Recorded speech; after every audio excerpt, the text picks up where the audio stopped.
Good afternoon. तो जैसा कि आपको पहले ये सूचना दी जा चुकी है कि आज से हम लोग इकोनॉमी के सेशन स्टार्ट कर रहे हैं और आप सबको क्या क्या ज़रूरत होगी इकोनॉमी के सेशन में। तो सबसे पहले एकदम आपको पता होना चाहिए कि हमें एक नोट्स बनाना है। तो आपको अप्रॉक्सीमेट 200 टू 300 पेज का एक नोटबुक बेस्ड ऑन कि आप कितने कितने बड़े फॉन्ट्स लिखते हैं। और ये लाइन वाली कॉपी नहीं खरीदेंगे। आप लोग अक्सर ये वाली गलती करते हैं, तो आप लोग लाइन वाली कॉपियाँ नहीं खरीदेंगे और जो प्लेन कॉपियाँ होती हैं उन्हीं को परचेज करेंगे। नोटबुक हम उन्हीं में बनाएंगे।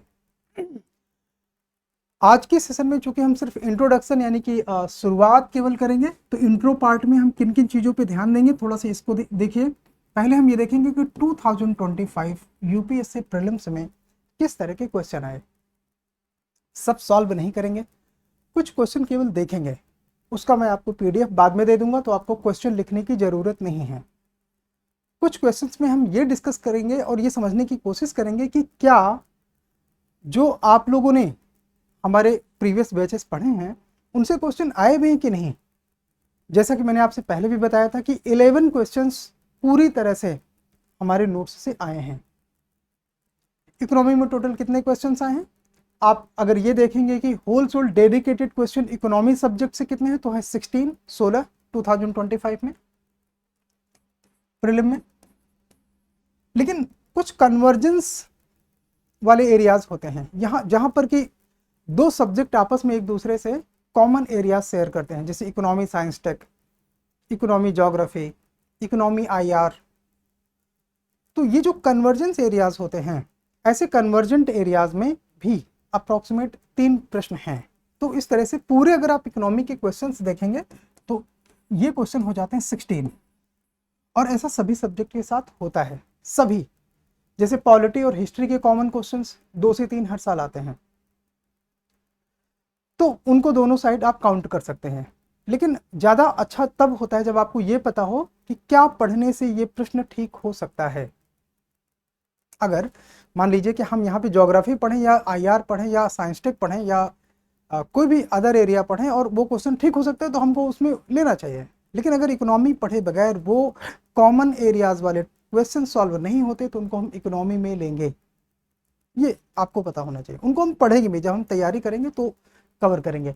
तो पहली चीज हम 2025 के पीवाईक्यूज डिस्कस करेंगे, कुछ, सभी नहीं बट फ्यू। ये दूसरा, ये समझने की कोशिश करेंगे कि जो इकोनॉमी का ट्रेंड है वो कैसा है। मान लीजिए पहले ज़्यादा क्वेश्चन आते थे, कम आते थे, या अब ज़्यादा क्वेश्चन आने लगे हैं। क्यों इकोनॉमी ज़्यादा इंपॉर्टेंट है आपकी प्रिपरेशन में। क्या इकोनॉमी के बगैर यूपीएससी प्रीलिम्स या मेंस क्वालिफाई किया जा सकता है। मैंने इसे बगैर का मतलब ऐसा नहीं कि जीरो, मतलब उतना सीरियसली ना पढ़ें और ये इकोनॉमी को ताता चाचा ताऊ की भाषा में अगर हम पढ़ें, तो क्या उससे हमारा सिलेक्शन हो जाएगा क्या, या हम ऑल इंडिया 1000 में आ जाएंगे क्या फाइनली। तो ये बातें आपको क्लियर होने के लिए हमको ट्रेंड्स देखना पड़ेगा कि क्या ट्रेंड्स चल रहे हैं इकोनॉमी में। इसके अलावा इकोनॉमी में हमको ये भी समझना होगा कि कौन कौन से न्यू एरियाज, नए नए क्षेत्र या नए नए डायमेंशंस, ठीक है, नए क्षेत्र कौन से डेवलप हो रहे हैं। तो क्या ये सारे हम यहाँ पे डिस्कस करेंगे, उत्तर है नहीं। लेकिन कुछ मैं आपको रूपक जरूर दिखा दूंगा कि क्यों इकोनॉमी में हर साल हमको नए सिरे से पढ़ाई करनी पड़ती है। करंट अफेयर्स केवल अलग से पढ़ लेने से इकोनॉमी तैयार नहीं होता। रीजन ये है कि जो करंट अफेयर्स आप पढ़ते हैं अलग से, वो किस टॉपिक से कहां पर और किस तरह से इंटर रिलेटेड है, पहले ये इस्टेब्लिश करना चाहिए। उसके बाद वो चीज़ हमें पढ़नी चाहिए। अदरवाइज आप याद करने की कोशिश करेंगे और याद किया हुआ एग्जाम में कितना काम आता है ये अब तक आपने देख लिया होगा। मोर कि ये जो नए डायमेंशन हैं, नए क्षेत्र हैं जो करंट अफेयर्स में डेवलप हुए हैं, इसमें हमको कम से कम ये समझना होगा कि पास्ट 12 मंथ, तो ये पास्ट 12 मंथ कब से, अप्रैल से, अप्रैल 2026 से पीछे के 12 महीने, वो करंट अफेयर्स इसमें सबसे ज़्यादा डोमिनेटिंग रोल प्ले करते हैं। इसके अलावा जो उसके पहले के और 2 साल के हैं, यानी कि ये हम कह लें कि अप्रैल मई 2025 तक के जो करंट अफेयर्स हैं उनमें जो इम्पोर्टेंट हैं उनको यहाँ पे कवर किया गया है। बट जो अभी हम जुलाई पे खड़े हैं, जुलाई से लेकर अप्रैल 2026 के बीच में करंट अफेयर्स होंगे वो यहाँ पे सारे कवर नहीं हो सकते, लेकिन फिर भी जो एग्जाम के पहले के मेन करंट अफेयर्स हैं उनको हम यहाँ पे इंटीग्रेट करेंगे, यानी कि वो कवर होंगे। प्लस जो करंट अफेयर्स बिल्डअप होंगे लेट से अक्टूबर, नवंबर, दिसंबर, जनवरी, फरवरी तक, वो हम अलग से इकोनॉमिक सर्वे और बजट की क्लासेस को इंटर रिलेट करते हुए आपको कुछ क्लासेस फरवरी में फिर से देंगे। ठीक, तो मतलब ये कि करंट अफेयर्स के जितने भी नए नए डोमेन हैं उनको हम कवर करेंगे, बट पास्ट 3 इयर्स के करंट अफेयर्स के हिसाब से टॉपिक्स को डेवलप करना और उसमें जो भी ट्रेंड्स डेवलप हो रहे हैं उनको हमें समझना चाहिए। इकोनॉमी में ऐसा होता है। देखो कोई भी करंट अफेयर्स, बहुत ही रेयर कोई करंट अफेयर्स होता है जो कि पूरी तरह से नया हो, अन्यथा वो पूरी तरह से नया नहीं होता। अपने पास्ट की जो उसकी हिस्टोरिकल रूट्स होती हैं, जो जड़ें होती हैं विषय की, वहां से वो रिलेटेड होता है। ऐसा हम आज देखेंगे तो हमें पता चलेगा। तो हमको ट्रेंड्स देखना है, इसके अलावा हमको ये देखना है कि क्या उन कौन से नए क्षेत्र डेवलप हो रहे हैं और उसके आधार पर हमारा क्या अप्रोच रहना चाहिए। और जो लोग बिल्कुल नए हैं उनको इकोनॉमी का सिलेबस में यहाँ दिखा दूंगा, आपको लिखने की ज़रूरत नहीं। जैसा कि मैंने आपसे बताया, ये सारे पीडीएफ आपको आपके इकोनॉमी वाले ग्रुप में मिल जाएंगे। नाउ ये क्लासेस आप कब तक डेमो क्लासेस के तौर पर अटेंड कर सकते हैं? तो आप इनिशियली एक पूरा वीक अटेंड करिए, उसको देखिए और समझिए, समझने की कोशिश करिए और ये डिसाइड करिए कि आपको इकोनॉमी किस तरह से पढ़ना है। ये सेशन अगर आपको लगे कि ये यूज़फुल है तो आप इसको हमारे साथ पढ़ सकते हैं। अगर आपको ये लगता है कि आपके पास दूसरे विकल्प हैं जो इससे बेहतर हैं तो आप उसको उस तरह से कर सकते हैं। हमारे मिशन सिलेक्शन में आपको जो है एक स्पीडियर यानी कि रेसर के तौर पर रहना चाहिए। वो आप किस तरह से तैयारी करते हैं उससे हमें कोई खास प्रॉब्लम नहीं है, लेकिन आपकी तैयारी सही होनी चाहिए। समय के अनुकूल चीज़ों को आपको कवर करना चाहिए, अन्यथा आपने मेजरमेंट कर लिया होगा कि अगर आपने अपना समय बर्बाद किया तो दोबारा कभी उसको रिकवर करने का कोई और तरीका नहीं है। ना तो एडिशनल मंथ आपको मिलेंगे, ना कैलेंडर की डेट्स बदल देने से या घड़ी की सुइयां पीछे कर देने से आपको कोई एक्स्ट्रा टाइम मिल जाएगा। तो ये सब बातें हम इसमें डिस्कस करने वाले हैं आज।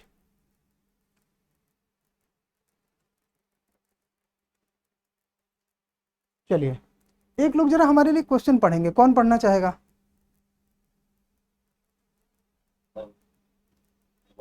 अवध पढ़िए। सर फर्स्ट क्वेश्चन है, निवेश के संदर्भ में निम्नलिखित पर विचार करें। फर्स्ट बॉन्ड,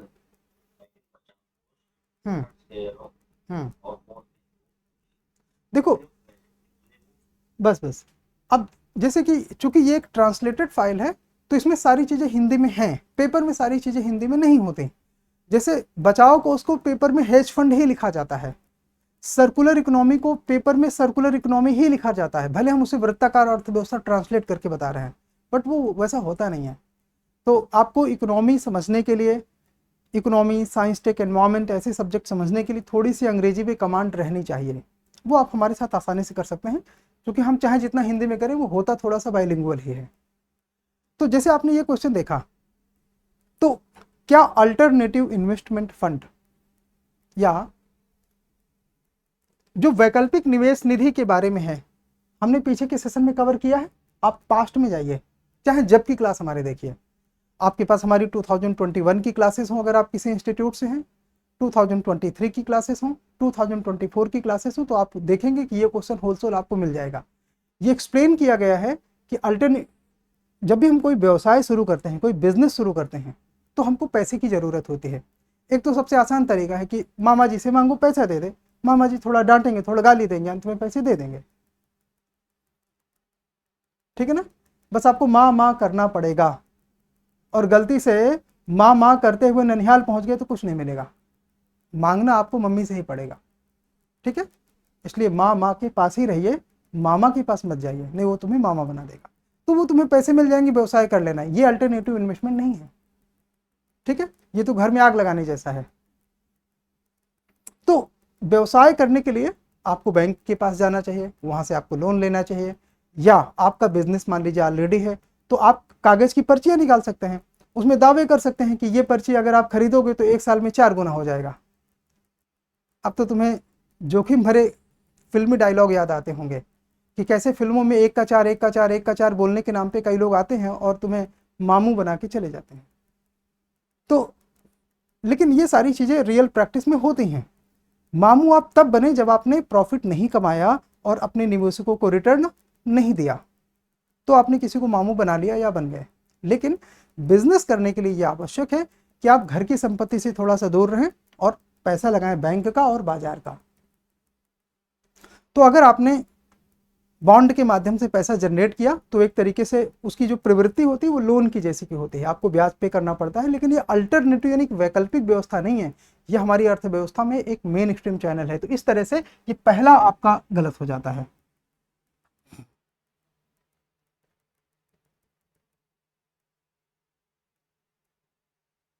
ये आपका जो है बॉन्ड इसका पार्ट नहीं होगा। आता है हेज फंड। अब हेज फंड के बारे में मैंने आपसे पहले भी बताया था कि ये प्रॉफिट कमाने का जरिया नहीं होता, ये रिस्क को कम करने के लिए होता था। किसी को याद है ये बात? एनीवन? किसी ने, कोई हमारी पास्ट की क्लासेस का मेंबर हो जिसको ये बात याद हो कि हमने बताया कि हेज फंड प्रॉफिट कमाने के लिए नहीं होता, वो रिस्क को कम करने के लिए होता है। Yes yes. तो ये हेज फंड अपने आप में वैकल्पिक निवेश निधि का पार्ट है। ठीक, तो ये हम आंसर में लेंगे। जैसे बॉन्ड होता है उसी की भाई या बहन कह लो इक्विटी को, कि जो इक्विटी होता है उसमें आप अपने हिस्से यानी कि प्रॉफिट और लॉस शेयर करने के इरादे से इक्विटी इशू करते हैं। इसमें आपको ब्याज नहीं देना पड़ता, ये भी एक तरह से कागज की पर्ची होती है कि आपने किसी को बोला कि कागज की पर्ची खरीद लो, मेरे व्यवसाय में तुम्हारा इतना हिस्सा हो गया। जैसे मान लो तुमने 100 रुपए में कोई व्यवसाय शुरू किया और तुमने 20 रुपए की एक पर्ची बनाई और वो पर्ची मुझे दे दी, तुम्हें तुम्हारे व्यवसाय में 20% का पार्टनर हो गया। तुम्हारा बिजनेस अच्छा चलेगा, तुम प्रॉफिट कमाओगे तो मैं तुम्हारे प्रॉफिट में 20% लूंगा। और अगर तुमने अपने प्रॉफिट नहीं कमाए, तुमने लॉस कमाए, तो वो 20% का जो लॉस है, वो हानि है, वो मुझे भी होगा। तो ऐसी चीज़ें को हम कहते हैं शेयर। और शेयर भी अपने आप में एक ट्रेडिशनल या कन्वेंशनल मार्केट में निवेश का एक तरीका होता है, इसे हम वैकल्पिक नहीं कहते। वैकल्पिक वो चीज़ें होती हैं जो हर जगह हर मार्केट में उपलब्ध नहीं होती, कुछ खास शर्तों के साथ दी जाती हैं। तो बॉन्ड या शेयर अपने आप में वैकल्पिक नहीं होते। बॉन्ड या शेयर अपने आप में रेगुलर इन्वेस्टमेंट या बिजनेस ऑपरेशन को रन करने के तरीके होते हैं। बट ये सब हमको पता कैसे चलेगा कि क्या वैकल्पिक निवेश का तरीका है और क्या नहीं है? तो उसके लिए एक कानून है भारत में जिसको बोलते हैं SEBI act 2012। Securities and exchange board of India एक भारत में नियामक संस्था है जिसको हम सेबी शॉर्ट में कहते हैं। उसका एक कानून है सेबी एक्ट 2012, उसमें ये बातें लिखी हैं कि कौन से वैकल्पिक निवेश निधि होती है और कौन सी नहीं होती। तो इस तरह से हमको पता चल गया कि ये भी यानी कि शेयर भी अपने आप में वैकल्पिक सोर्सेस नहीं है। और हमारे पास बचा उद्यम पूंजी यानी कि वेंचर कैपिटल। इंग्लिश में देखते चलो, यहाँ पे हमारे पास इंग्लिश है, यस, वेंचर कैपिटल। तो न्यूज़पेपर में आपको हमेशा ये वेंचर कैपिटल ही लिखा मिलेगा। हिंदी में भी लिखेंगे तो देवनागरी में उसे वेंचर लिखेंगे। ठीक है, वेंचर को वेंचर ही लिखेंगे। इसीलिए मैंने आपसे बोला कि हिंदी आप यहाँ पे जरूर देखिए उद्यम पूंजी, बट वो वेंचर कैपिटल आपको इंग्लिश का टर्म पता होना चाहिए। तो वेंचर कैपिटल का मतलब ये होता है कि जब आप कोई भी वेंचर शुरू करें तो कोई स्टार्टअप स्टार्ट करने की इरादे से जब आप कोई बिजनेस शुरू करते हैं, आप कोई नई कंपनी शुरू करते हैं, लेकिन आप किसी वेंचर कैपिटल फंड से यानी कि कोई ऐसी संस्था जो पैसे देने के लिए तैयार है नए वेंचर को, उससे जब आप वो पैसा लेते हैं तो वो वेंचर कैपिटल कहलाता है। फिर से सुनो, जब कोई ऐसी संस्था नया बिजनेस शुरू करने के इरादे से पैसा देता है, यानी कि कोई तुम्हारा मामा है, सॉरी मामा जैसा व्यवहार करता है, तुम्हें पैसा देने के लिए तैयार है, तो वो तुम्हारे लिए एक तरीके से वेंचर कैपिटल फंड कहलाता है। तो लेकिन ये नॉर्मली कोई व्यक्ति नहीं होता, ये एक संस्था होती है। और अगर ये कोई व्यक्ति होगा तो हम उसे एंजल इन्वेस्टर कहेंगे। तो angel investor, venture capital fund, hedge fund, ये अपने आप में तीनों जो मैंने नाम लिए ये क्या है? वैकल्पिक निवेश निधि के तरीके हैं। कठिन था? हेलो, कठिन था? नहीं, उतना कठिन था नहीं था, लेकिन ये इकोनॉमी है, टेक्निकल है, उतना आसानी से आपको सारी चीजें पता नहीं चलेंगी, राइट? उसको हमें थोड़ा सा कमांड करना पड़ेगा सैद्धांतिक स्तर पर और उससे संबंधित जो रूल्स एंड रेगुलेशन हैं उनके आधार पर। तो ये आपको पता चलेगा कि ये चीज़ें हैं क्या। आई एग्री कि आपको इमीडिएटली तो समझ में नहीं आएगा। अगर कोई ये बच्चा कहता है कि मैंने पहली बार इकोनॉमी पढ़ी और ये मुझे समझ में आ गया, तो खुद को मामू मत बनाओ, ऐसा नहीं होता। ये सब जब हम डिटेल से पढ़ेंगे, कहाँ पे पढ़ेंगे, जो हम मनी एंड बैंकिंग का यूनिट शुरू करेंगे, ये सब उसी का पार्ट है। वो यूनिट हमारा बहुत बड़ा है, 1 महीने चलेगा, मैं अभी से बता देता हूँ। सबसे पहले हम वहीं से शुरू करेंगे, मनी और बैंकिंग में। अगर हम उसे जो पुरातन पद्धति है सब्जेक्ट को क्लासिफाई कराने के लिए, तो उसमें ideally money and banking unit 2 होना चाहिए, लेकिन हम शुरू वहीं से करेंगे, यूनिट 2। और फंडामेंटल्स ऑफ इकोनॉमी, जो जीडीपी, जीएनपी, नेशनल इनकम वाली चीज़ें होती हैं, उनको हम उसके बाद पढ़ेंगे। मनी एंड बैंकिंग से अकेले इकोनॉमी में 2021 में 11 क्वेश्चन आए थे, 2022 में 10 क्वेश्चन आए थे, 2023 में भी 6 से 7 क्वेश्चन आए थे, और इससे कम कभी नहीं आते। तो इसको हम 1 महीने में कवर करेंगे। लेकिन इस पे कमांड होने, देखो, जिसको मनी एंड बैंकिंग आता है उसको इकोनॉमी आती है, जिसको इकोनॉमी आती है उसका यूपीएससी प्री तुरंत होगा। आप मुझे कोई बंदा नहीं बता सकते जिसकी इकोनॉमी में कमांड है, जो रियल कमांड होती है, वो एक भी नहीं मिलेगा तुम्हें, और वो प्रीलिम क्वालिफाई करने के लिए वेट करा रहा हो, नहीं। जिस पर्सन का मनी एंड बैंकिंग में कमांड है उसका इकोनॉमी में कमांड है, जिसका इकोनॉमी में कमांड है उसका प्रीलिम्स में कमांड है, और जिसका पूरे जीएस 3 में कमांड है उसका मेंस में भी कमांड है। आप ढूंढ लीजिएगा, एक भी बंदा आपको नहीं मिलेगा या बंदी नहीं मिलेगी जिसका जीएस 3 में कमांड हो और वो मेंस के लिए या प्रीलिम के लिए कोई संघर्ष कर रहा हो। ऐसे लोगों का सिलेक्शन तुरंत होता है। इसलिए इन विषयों में अपने आप कमांड अच्छे रखिए, और हाँ, हमेशा ईमानदार रहिए। जैसा कि मैंने आपसे कहा कि आप ये बोलेंगे कि आपको समझ में आ गया, आपको फीलिंग आई होगी कि हाँ ये उतना कठिन नहीं था, लेकिन पूरा समझ में आ गया, ऐसा नहीं। ये नहीं हो सकता, इतनी जल्दी नहीं हो सकता कि हमने एक डीप क्वेश्चन पकड़ा यूपीएससी 2025 का और आपको तुरंत सब कुछ समझ में आ गया।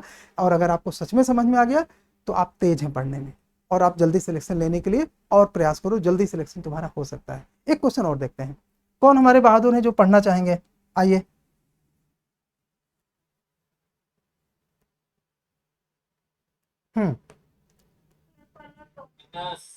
पलक,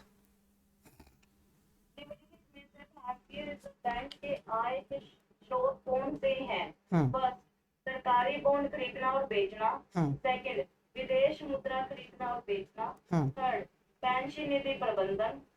निजी कंपनियों को ऋण देना। फिफ्थ, मुद्रा नोटों का मुद्रांक और वितरण। का उपयोग करना। तो आरबीआई की इनकम के सोर्स क्या है? जब हमने आरबीआई पढ़ा था तो ये सारी चीजें पढ़ी थी।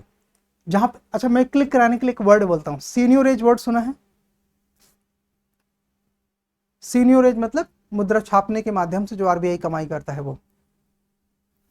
तो ये भी पूरा का पूरा क्वेश्चन आपको हमारे पिछली क्लासेस में आसानी से मिल जाएगा। अच्छा, एक काम करते हैं, जिसको प्रमाण देखना है ना, यूट्यूब में हमारी पुरानी क्लासेस पढ़ी हैं हिंदी माध्यम में, आप वहां जाके देखो।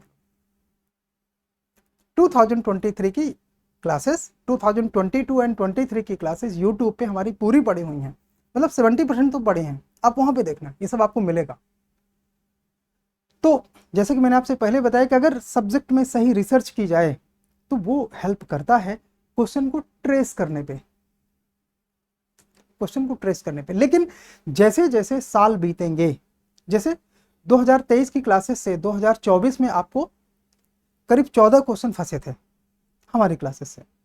2024 की क्लासेस हमने जहां भी करी हैं उससे 2025 के पेपर में 14 क्वेश्चन फिर फंसे हैं। लेकिन अगर किसी ने 2023 की क्लासेस देखी तो उसको केवल 11 क्वेश्चन मिलेंगे 2025 के पेपर में, यानी कि 2023 के पेपर से 11 क्वेश्चन। और ये वही हमने इसीलिए आपको 2023 की क्लासेस का रेफरेंस दिखाया कि आप YouTube में जाइए, हमारी 2023 की क्लासेस पढ़ी हैं और वहां पे ये वाले चैप्टर आप देखिए, फिर आपको मिलेगा कि आरबीआई के आय के क्या स्रोत हैं, एकदम सरल तरीके से मिलेगा, वो पढ़ाया गया कि नहीं। इसीलिए इसमें रिसर्च बहुत महत्वपूर्ण होता है एग्जामिनेशन को उसमें अपना पकड़ बनाने के लिए, क्लच अप करने के लिए। ठीक, तो अब आपको पता है कि आरबीआई क्या है। आरबीआई बैंकों का बैंक है। मतलब कि जैसे अगर ये कहा जाए कि आरबीआई है,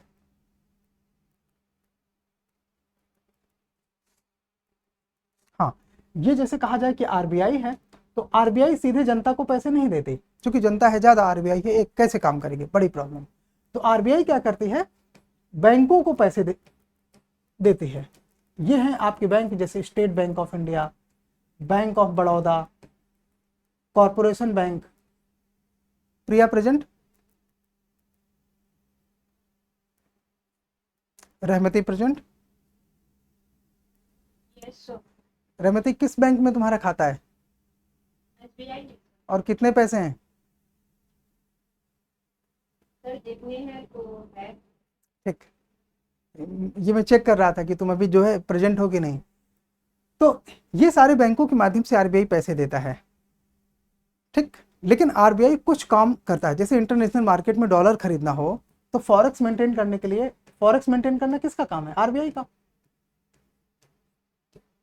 ठीक है, विदेशी मुद्रा भंडार। तो ऐसी कंडीशन में इंटरनेशनल मार्केट में बॉन्ड के माध्यम से और डोमेस्टिक मार्केट में बॉन्ड के माध्यम से, इक्विटी कभी नहीं लिखना, याद रखना, गवर्नमेंट कभी इक्विटी इशू नहीं करती। क्यों? क्योंकि सरकार देश की मालिक, बोलो, सरकार देश की मालिक नहीं है। देश की मालिक है जनता और सरकार हमारी प्रतिनिधि है, बस। आप उसे नौकर नहीं कह सकते, चौकीदार कह लीजिए। मोदी जी पसंद करते हैं खुद को चौकीदार कहलाना। तो अच्छा, जिनको मोदी जी से रोमांस करना है ना, वो इस क्लास में जरूर आए, क्योंकि मोदी जी का रोमांस इधर खूब आएगा। उन्होंने जो बेड़ा गर्क किया है देश का, इस वजह से वो बार बार आएंगे। इकोनॉमी में तो बहुत आएंगे। क्यों आएंगे, वो उसका कारण मैंने आपको बता दिया है। तो सरकार देश की मालिक नहीं है, सरकार सिर्फ प्रतिनिधि है, जनता मालिक है। इसलिए सरकार कभी सरकारी मामलों में इक्विटी जारी नहीं कर सकती। क्लियर? बॉन्ड के माध्यम से आरबीआई इंटरनेशनल मार्केट से और डोमेस्टिक मार्केट से पैसा उठाती है और पैसे को क्या करेगी अपने पास, सही समय आने पे पैसे को रिलीज भी कर देगी, जब मनी की सप्लाई उसे बढ़ानी होगी या घटानी होगी उसके हिसाब से। तो एक तरीके से ये इन्फ्लेशन का हथियार है, हाँ है। दूसरा, मनी सप्लाई को मेंटेन करने का एक तरीका है, हाँ है। तो ये सब काम आरबीआई करते हैं, और किसके माध्यम से करते हैं, बॉन्ड को खरीद कर या बेच कर। तो क्या लगता है, पहला सही है कि गलत? सही है। तो इस तरह से हमें यह पता चलता है कि पहला तो सही है। दूसरा क्या लिखा है, विदेशी मुद्रा खरीदना और बेचना। अभी हमने फॉरेक्स को बोला, तो हमने बोला तो विदेशी मुद्रा भंडार मेंटेन करना आरबीआई का काम है। तो ये दूसरा भी सही हो गया, हाँ या ना? उतना डिफिकल्ट नहीं था। तीसरा क्या लिखा है, पेंशन निधि प्रबंधन। ये पेंशन निधि प्रबंधन, तो आपको पता है कि एक संस्था है हमारे देश में जिसका नाम है पीएफआरडीए। इस संस्था का नाम है पीएफआरडीए। जैसे आईआरडीए इंश्योरेंस को मैनेज करता है। तुम लोगों ने बीमा करा रखा है कि नहीं? बीमा करा रखा है कि नहीं? नहीं, नहीं करा रखा। तो जो तुमने बीमा करा रखा है, उन बीमा कंपनियों का नियामक कौन है, आईआरडीए। उसी तरह जब तुम पेंशन इकट्ठा करते हो किसी पेंशन स्कीम के माध्यम से, या कोई पुराने, मान लो तुम्हारे डैडी या मम्मी गवर्नमेंट सर्वेंट है पुराने, तो उनको पेंशन मिलता होगा, तो वो जो पेंशन का मैनेजमेंट है वो करने के लिए पीएफआरडीए नाम की एक संस्था है। उसके पास पैसे कहाँ से आते हैं, जो पुराने कर्मचारी हैं, जैसे मान लो कि तुम्हारे मम्मी आईएएस ऑफिसर्स हैं और वो 90 बैच के हैं, तो उनका एक पेंशन का अमाउंट हर महीने कटता होगा। वो पेंशन का अमाउंट किसी खाते में जमा होता होगा। उस खाते का प्रबंधन करने के लिए पीएफआरडीए नाम की संस्था है। आसान था। उसी तरह पेंशन की कई योजनाएं होती हैं, जैसे अटल पेंशन योजना। तो पेंशन की जो योजना मान लो तुमने लिया और तुमने उसकी प्रीमियम जमा की, तो ऐसी कंडीशन में वो पेंशन का पैसा कहाँ जाएगा, उसी अकाउंट में। उसको कौन मेंटेन करेगा, पीएफआरडीए। यानी कि आरबीआई सीधे तौर पर पेंशन से संबंधित भुगतानों पर नियंत्रण नहीं रखता। इस काम के लिए कौन जिम्मेदार है, पीएफआरडीए। तो पेंशन निधि प्रबंधन कौन करेगा, पीएफआरडीए। अभी थोड़ी देर पहले हमने आपसे ये बात की कि आरबीआई सीधे तौर पर बाजारों में पैसे लेन देन बैंकों के माध्यम से करते हैं, डायरेक्ट नहीं करते। तो जैसे मान लो तुम्हारी एक कंपनी है, लेट्स से जीनल जो है वो अमूल कंपनी की मालकन है, तो अगर अमूल कंपनी को पैसा चाहिए होगा तो क्या अमूल सीधे आरबीआई के पास जाएगा? नहीं, बैंकों के पास जाएगा। जीनल कहाँ जाएगी? इन बैंकों के पास, आरबीआई के पास नहीं जाएगी। तो अगर अमूल कंपनी को, तुम लोग सभी अमूल का दूध पीते हो ना,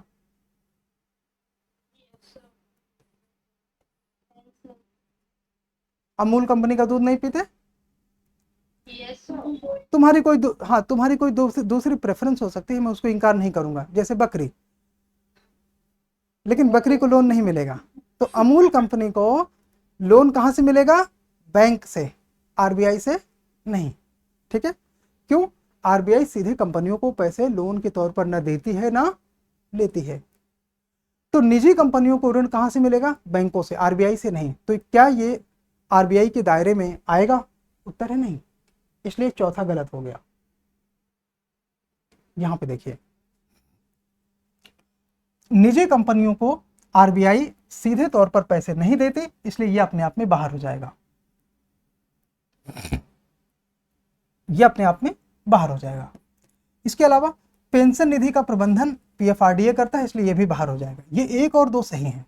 ये 5वां है मुद्रा नोटों का मुद्रण और वितरण। ठीक, तो पेंशन निधि का प्रबंधन नहीं करते तो आरबीआई को उससे आय नहीं होगी, ये भी तर्क स्थापित हुआ। निजी कंपनियों को ऋण नहीं देती आरबीआई सीधे तौर पर, तो उससे भी आय आरबीआई को नहीं होगी, तो ये भी बाहर हो गया।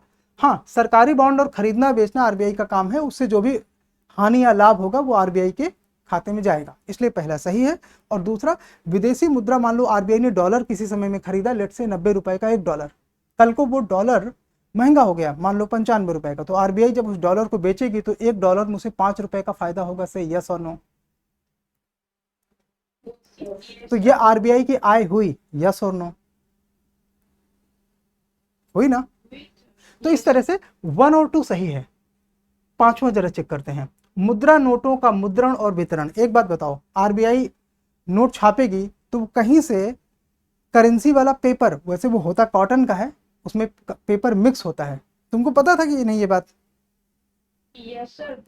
वो कॉटन का होता है, उसमें कॉटन और पेपर मिक्स होता है, मतलब कॉटन और फाइबर मिक्स होता है। तो वो जो नोट होता है, जब आरबीआई वो कॉटन खरीदेगी, उसमें इंक लगाएगी और जो मशीन चलेगी उसमें कर्मचारी होंगे, तो नोट छापने में आरबीआई को कॉस्ट आएगी, हाँ या ना? Yes sir. यस। तो इससे आरबीआई की आय होगी क्या? उत्तर है नहीं, इसमें आरबीआई को खर्च आएगा। जैसे तुम नोट्स बनाते हो ना, अरे हैंड रिटन नोट्स, इकोनॉमी के, सोशलॉजी के, तो उसमें तुम्हारी लागत आती है, तुमको आय नहीं मिलती, हाँ या ना? तो उसी तरह मुद्रा नोटों का मुद्रण और उसका जो वितरण है, इसमें आरबीआई को कॉस्ट लगती है, उसकी जेब से खर्च होता है, ना कि उसको प्रॉफिट होता है। तो इसलिए ये भी गलत है, इसमें आरबीआई को आय नहीं होती। तो आय के स्रोत हमको बताना था, यहां पे देखिए आय के स्रोत। तो आय के स्रोत तो सिर्फ 1 और 2 हैं बस। तो इस तरह से हम क्वेश्चंस के आंसर तक पहुंच सकते हैं। और ये भी मैंने जैसे आपसे बोला कि आपको ये लग सकता है कि मुझे समझ में आ रहा है, बट बिलीव मी आपको समझ में नहीं आ रहा।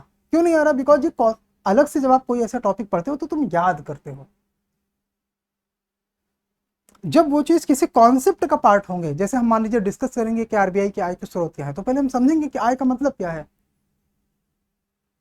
जो बिजनेस फैमिली वाले बच्चे उनको ज्यादा आसानी समझ में आएगा कि आय का मतलब क्या है,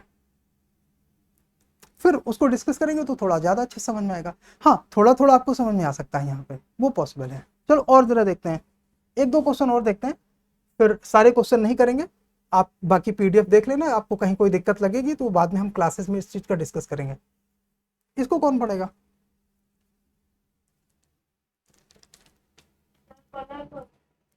अभी तुमने पढ़ा नहीं? और कोई? आकाश पढ़िए।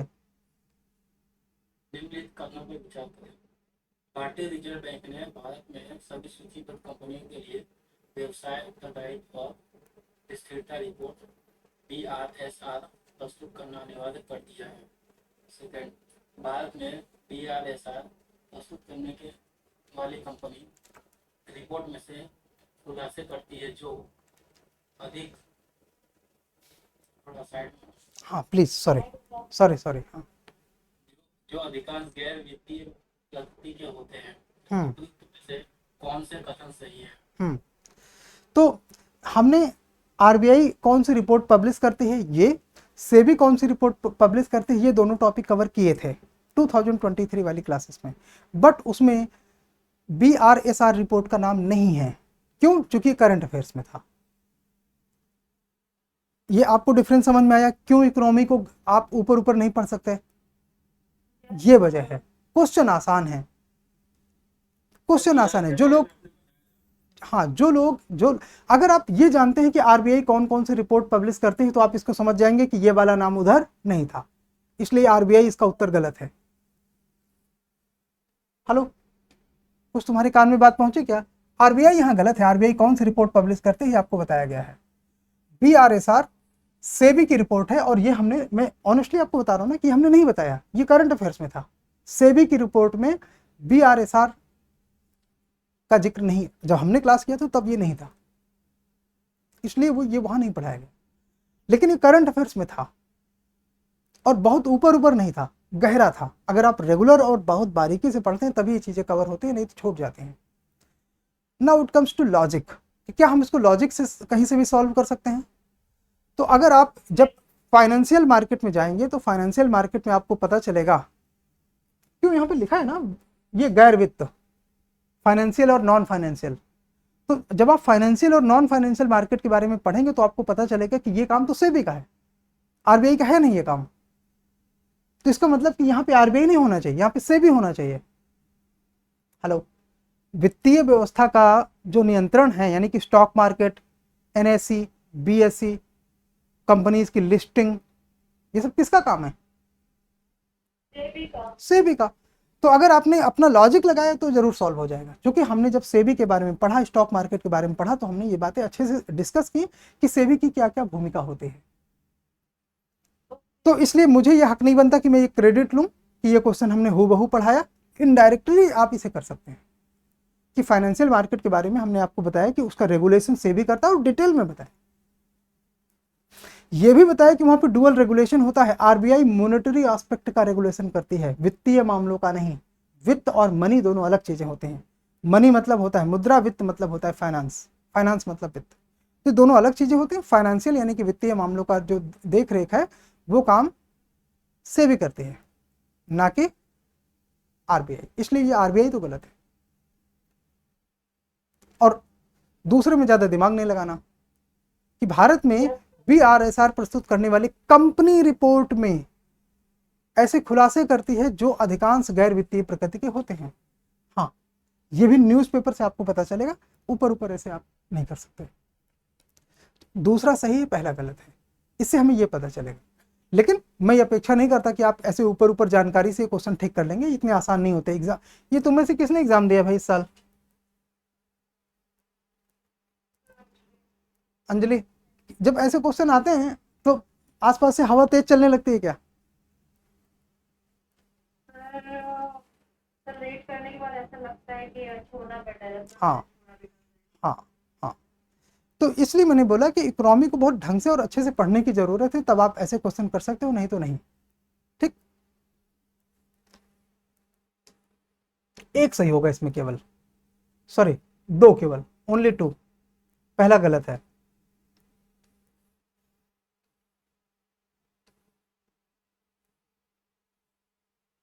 कौन पढ़ेगा इस क्वेश्चन को? प्रिया तो है नहीं क्लास में, और कोई? मुस्कान पढ़े।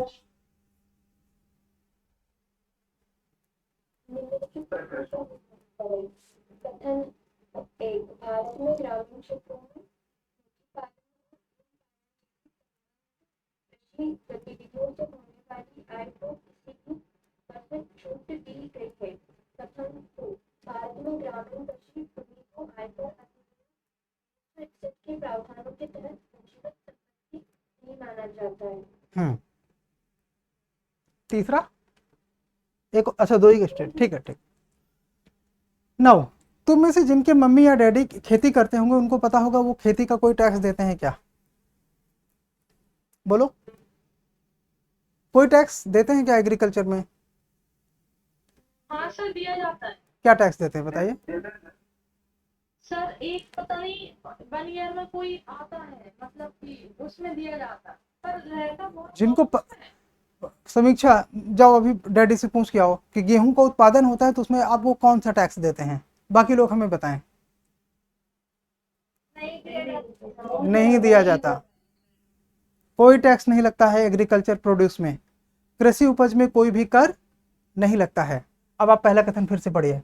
भारत में ग्रामीण क्षेत्र में मुर्गी पालन और ऊन पालन जैसी संबद्ध कृषि गतिविधियों से होने वाली आय को किसी भी कर से छूट दी गई है।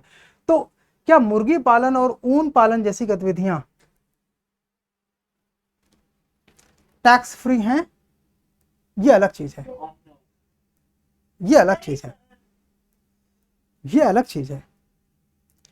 गेहूं या चावल की खेती की जो बात मैंने की कि जो कृषि की उपज अनाज के दानों में है उनमें कोई टैक्स नहीं लगता है, ये बात सही है। और उसके लिए कानून में ठीक लिखा है नीचे कि भारत में ग्रामीण कृषि भूमि को आयकर अधिनियम 1961 के प्रावधानों के तहत पूंजीगत संपत्ति नहीं माना जाता, ये बात ठीक है। लेकिन ये बात मुर्गी पालन, मत्स्य पालन इत्यादि पर लागू नहीं होता। जैसे अगर आप शहर में एक बहुत बड़ा डेयरी खोलते हैं, लेट्स से कि आपके पास 50 भैंसे हैं, तो आपको टैक्स लगता है। तो इसलिए आपको ये बात पता रहनी चाहिए कि सिर्फ एग्रीकल्चर में जो लैंड प्रोड्यूस है वो चीजें कर से बाहर रहती हैं, यानी कि जो फार्म होता है ना, खेत, उससे जो उत्पादन होता है वो चीजें कर के दायरे से बाहर होते हैं, बाकी सारी चीजें कर के दायरे से बाहर नहीं होते। तो इसलिए मुर्गी पालन इत्यादि ये जितनी चीजें यहाँ पे लिखी हैं ये सब टैक्सेबल हैं, मतलब इनमें टैक्स लगता है। समझ में आया? जैसे मान लीजिए कि मछली का उत्पादन समुद्री क्षेत्रों में कोई करता है, नदी में कोई करता है, तो वो टैक्स पे करता है, ये चीजें टैक्स फ्री नहीं है। तो इसलिए पहला कथन यहाँ पे गलत हो जाएगा, दूसरा कथन सही हो जाएगा। क्योंकि कृषि के मामले में जो शर्त मैंने आपको बताई कि अनाज उत्पादित करने वाले लोग अपने घर में पता करो, और या तो कानून आपको पता होना चाहिए कि हाँ इसमें एग्जेम्पशन दिया जाता है, मतलब इसमें छूट दिया जाता है। सर उसमें ना 1 साल में दिया जाता गवर्नमेंट को टैक्स, जो उसे लगान बोलते हैं सर। कोई टैक्स नहीं होता बेटा। जो आप साल में किसान भाई शुल्क पे करते हैं, टैक्स नहीं, वो सिंचाई के लिए होता है या होता था, अब वो भी नहीं है। वर्ष 2001 के बाद, आप उत्तर प्रदेश में इसलिए मैं उत्तर प्रदेश का बता देता हूं, धीरे धीरे करके भारत सरकार, उत्तर प्रदेश सरकार ने जो नहरों से सिंचित क्षेत्र हैं उनको भी शुल्क मुक्त कर दिया गया है। सर प्लीज मेरी पूरी बात सुन लो आप। समीक्षा पूछ लेना। तो मैं गई थी वहाँ, तो उन्होंने बोला है जैसे कि 1 साल में जाता है, जो जैसे कि बीघे के अकॉर्डिंग जाता है 150 रुपए जाता है, मतलब 1 बीघे के अकॉर्डिंग, और 1 साल में वो दिया जाता है, गवर्नमेंट को दिया जाता है। ये पता नहीं कि अनाज के लिए जाता है, पर मतलब मैंने आपसे देखो, ये हो सकता है कि कोई और कंडीशन या कोई और सर्विस के बदले वो पेमेंट दिया जा रहा हो। अनाज उत्पादन में किसी भी तरह का टैक्स नहीं लगता है, ये बात स्पष्ट तौर पर आपको पता होना चाहिए। आप 1 कुंटल उपज करते हैं, 100 कुंटल उपज करते हैं, इस बात से कोई फर्क नहीं पड़ता।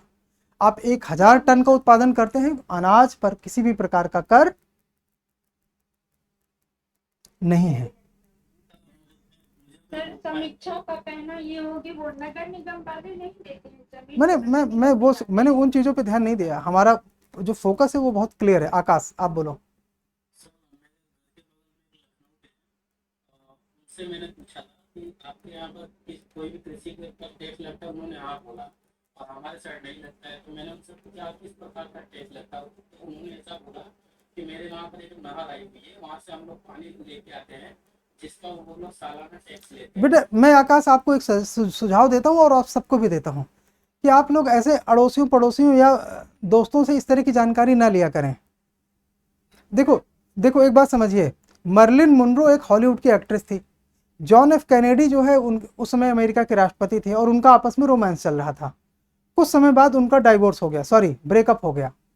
अब अगर आप भारत में पूछोगे कि मर्लिन मुनरो का ब्रेकअप क्यों हुआ, तो लोग बोलेंगे कि बिकॉज उनको जॉन एफ कैनेडी की जगह मैं पसंद आ गया था। इसलिए ऐसी सूचनाएं गलत जगह से ना लें। चलो ये समझ में आया ना, दूसरा सही है पहला गलत है। तो एक चीज आपने ये समझ लिया कि ना कि इकोनॉमी वैसा ऊपर ऊपर वाला सब्जेक्ट तो नहीं है, इसमें थोड़ा गहराई में आपकी कमांड और अंडरस्टैंडिंग दोनों होना जरूरी है। ठीक है, इसमें इस तरह के कई क्वेश्चन आपको मिलेंगे, आप ये पीडीएफ में देखेंगे जाके तो आपको पता चलेगा। आपको कभी दिक्कत होगी तो हम क्लास में इन सारी चीज़ों को डिस्कशन करेंगे। और इसमें सारे क्वेश्चन तो नहीं है, कुछ क्वेश्चन हमने डाले हैं, जो क्वेश्चन या तो करंट अफेयर्स के जो 3 क्वेश्चन हैं जिन पर हमने टॉपिक पढ़ाया है, जैसे BRSR वाला वो टॉपिक हमने पढ़ाया है, RBI और सेबी की रिपोर्ट, लेकिन एग्जैक्टली BRSR हमने नहीं पढ़ाया, बट फिर भी हमने वो इसमें डाला हुआ है। लेकिन 11 क्वेश्चन इसमें हैं जो कि आपको हमारी पुरानी क्लासेस से हूबहू मिल जाएंगे। हूबहू मतलब पूरा मिलेंगे, कोई उसमें ये नहीं होगा कि हमने आपकी क्लास की और हमको क्वेश्चन नहीं मिला, ऐसा पॉसिबल नहीं। ठीक, तो ये आप उसमें से आराम से देखिएगा। और जितने इसमें न्यूमेरिकल वाले क्वेश्चन हैं वो तो पूरी तरह से पढ़ाए गए हैं, उसमें कोई संदेह नहीं है। 15th फाइनेंस कमीशन की रिपोर्ट 2023 में ही आ गई, 21 में ही आ गई थी, तो हमने इसको 2023 में कवर किया था, ये चीजें उसमें कवर हैं। हाँ, अब आते हैं इसके दूसरे पहलू पे, वो ये कि हम इकोनॉमी को कैसे पढ़ते हैं। हम इकोनॉमी जो सिलेबस है उसको 7 पिलर्स में पढ़ते हैं, हमेशा यही पिलर्स होते हैं। आप चाहे हमारी जिस वर्ष की क्लास देखिए, पिलर आपको यही मिलेंगे। इसका मतलब कि जिस व्यक्ति ने ये पिलर बनाए हैं हमारे लिए, वो व्यक्ति बहुत योग्य है। कि इकोनॉमी दर साल आगे बढ़ती है लेकिन पिलर नहीं चेंज होते। पिलर मतलब आप ये कह सकते हैं कि सिलेबस को छान के पतली पतली लाइनों में लिखा गया है। तो उसमें जैसे हमने ऊपर सबसे पहले लिखा है national income and economic fundamentals, तो इसमें जीडीपी और नेशनल इनकम इत्यादि पढ़ा जाता है। ये हम है तो ये फर्स्ट यूनिट, लेकिन हम इसे सेकंड यूनिट के तौर पर पढ़ेंगे। और जो सेकंड यूनिट है money and banking, financial market, inflation, आपने ज्यादातर जो क्वेश्चन अभी देखे वो इसी यूनिट के हैं, ये हम सबसे पहले पढ़ेंगे। यानी कि कल की क्लास इसी यूनिट से होगी। ठीक, फिर एक्सटर्नल सेक्टर जिसमें कि BOP, balance of payment, dollar इत्यादि, ये सब जो आप पढ़ते हैं और जो डोनाल्ड ट्रंप की धमकियां पढ़ते हैं वो सब इधर ही आएगा। टैरिफ टैरिफ टैरिफ, तो वो सब इसमें ही आएगा। और गवर्नमेंट बजटिंग, टैक्सेशन, ये जो जीएसटी वगैरह आप लोग पे करते हैं, आपके मम्मी डैडी टैक्स पे करते हैं, सरकार का बजट, सरकार को पैसे कहाँ से मिलते हैं, कहाँ वो खर्च करती है, खर्च करने के उसके तरीके क्या हैं, उसमें कॉन्स्टिट्यूशनल बेसिस क्या है, किस प्रकार से सारी चीज़ें की जाती हैं, ये सब कुछ हम बजट वाले चैप्टर में पढ़ते हैं, जो कि हमारा यूनिट 4 होता है। यूनिट 5 में हम पढ़ते हैं पॉवर्टी, अनएम्प्लॉयमेंट, समावेशी विकास, ये सब गरीबी इत्यादि हम पढ़ते हैं। कृषि, ये अभी कृषि से संबंधित आपने क्वेश्चन से देखे, वो यूनिट 6 में हम लोग कवर करेंगे। फूड प्रोसेसिंग, सब्सिडीज, पीडीएस, इसके अलावा उद्योग धंधे, सेवाएं, इंफ्रास्ट्रक्चर, अवसंरचना जिसको हम बोलते हैं, ये सारी चीजें हम पढ़ेंगे यूनिट 7 में।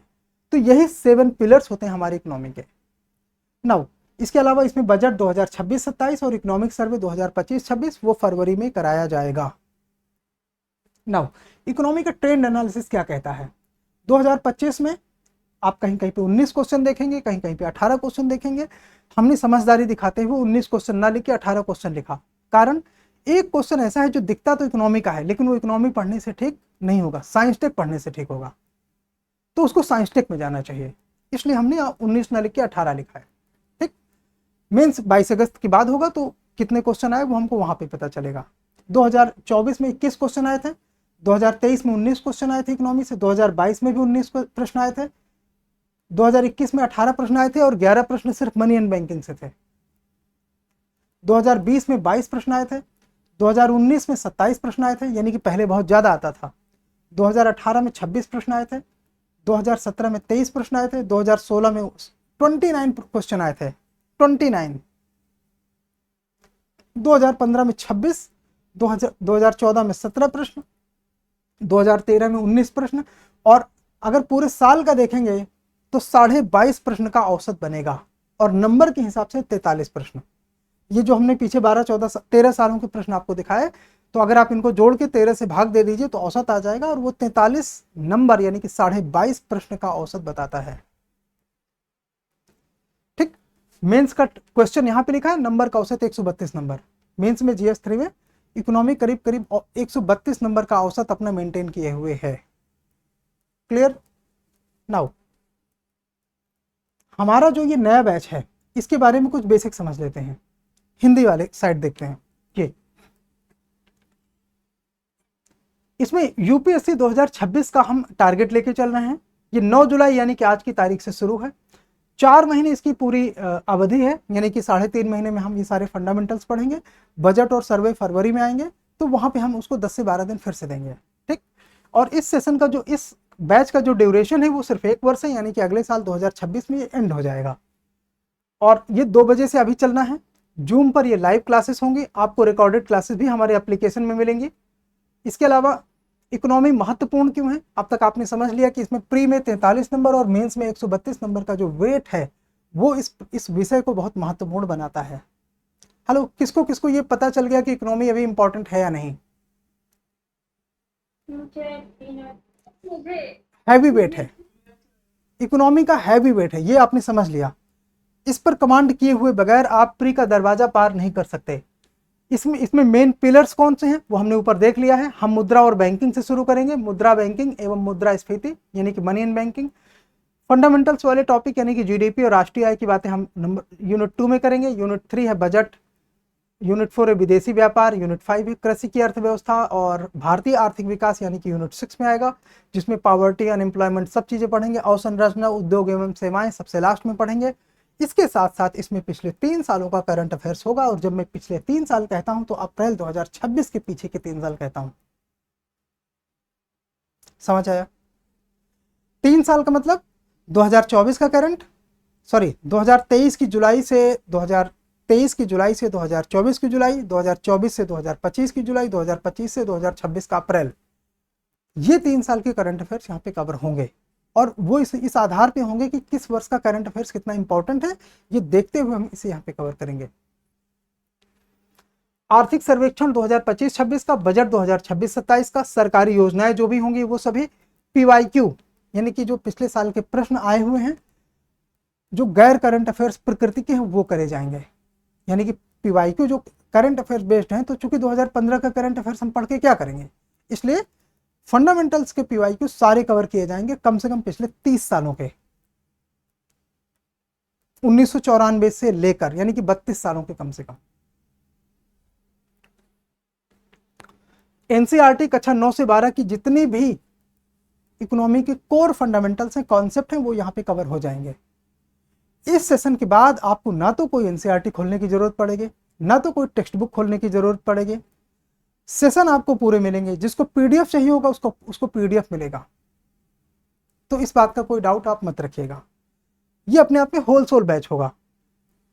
शुल्क आपके सामने है, और फर्स्ट 20 कैंडिडेट्स के लिए जो प्रपोजल है वो भी आपके सामने है। ठीक है, एडमिशन 6 जुलाई से शुरू हो चुका है। आप लोगों में से कुछ लोग का एडमिशन हो भी चुका है।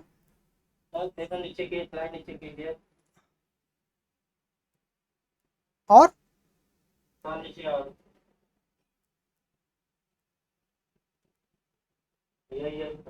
ये बेटा PDF आपको मिल जाएगा अभी थोड़ी देर में, 10-15 मिनट और रुकिए, PDF आपके पास आ जाएगा, आप चिंता ना करो। इकोनॉमी वाले ग्रुप में ये PDF आपको पहुंच जाएगा। हाँ, अच्छा, ये वो टॉपिक हैं जो पास्ट 2 इयर्स में, पिछले 2 सालों में अब तक आइडेंटिफाई हो चुके हैं। और ये टोटल आइडेंटिफाइड टॉपिक का जो टोटल रिक्वायर्ड टॉपिक है उसका 50% टॉपिक आइडेंटिफाइड हो चुके हैं। यानी कि पिछले 2 सालों में जो करंट अफेयर्स होना चाहिए उसका करीब करीब 50% रिसर्च हो चुका है, और उससे ये टॉपिक फाइंड आउट किए गए हैं। यानी कि ये पूरा करंट अफेयर्स पिछले 2 सालों का नहीं है, ये केवल 50% है। यानी कि इसमें अभी रिसर्च चालू है, और ये और टॉपिक इसमें अभी फाइंड आउट किए जाएंगे। इनको अलग से ना तो पढ़ा जा सकता है ना पढ़ाया जा सकता है। जिस तरह जिस तरह किसी व्यक्ति का जन्म पहले हाथ, फिर 1 महीने बाद पैर, फिर 1 महीने बाद सर, ऐसा नहीं होता। पूरी बॉडी का निर्माण एक ही क्रम में होता है। उसी तरह इकोनॉमी सब्जेक्ट का जो निर्माण होता है करंट अफेयर्स के आधार पर, वो उसके फंडामेंटल के साथ होता है, अलग अलग नहीं होता। इसलिए ये सब आप अलग से पढ़ नहीं सकते। अगर आप ट्राई भी करोगे तो भी आपको समझ में नहीं आएगा। जैसे मान लीजिए ये आ गया कि जीडीपी के आधार वर्ष का संशोधन किया गया, तो पहले ये तो पता होना चाहिए ना कि पहले क्या था जीडीपी। इसलिए ऐसा नहीं हो सकता कि 1 जुलाई को आप ये पढ़ें कि जीडीपी पहले क्या था और 1 महीने बाद पढ़ें कि उसमें आधार वर्ष में संशोधन क्या था। आपको वहीं पे एक साथ देखना पड़ेगा। इसीलिए इसका करंट अफेयर्स नहीं, केवल करंट अफेयर्स नहीं होता, उसमें हमको फंडामेंटल्स साथ में पैचअप करना पड़ता है, लिंक करना पड़ता है। ठीक। गिग इकोनॉमी, गिग अर्थव्यवस्था, वित्तीय समावेशन की स्थिति, तरलता घाटा, ये सब नए टॉपिक, नए डायमेंशन हैं वही 7 पिलर्स जो हम हर साल कराते हैं। उसमें ये डायमेंशंस जुड़ेंगे बस, और कुछ डायमेंशंस पुराने वाले काटे जाएंगे जो अब रिलेवेंट नहीं है। ठीक है। एक राज्य एक क्षेत्रीय ग्रामीण बैंक की अवधारणा क्या है, भुगतान प्रणाली पर एक नजर डालेंगे, डिजिटल डॉलर क्या होता है, यूपीआई का अंतरराष्ट्रीयकरण किया जाता है। जरा वापस आते हैं, 2024 का करंट अफेयर्स है।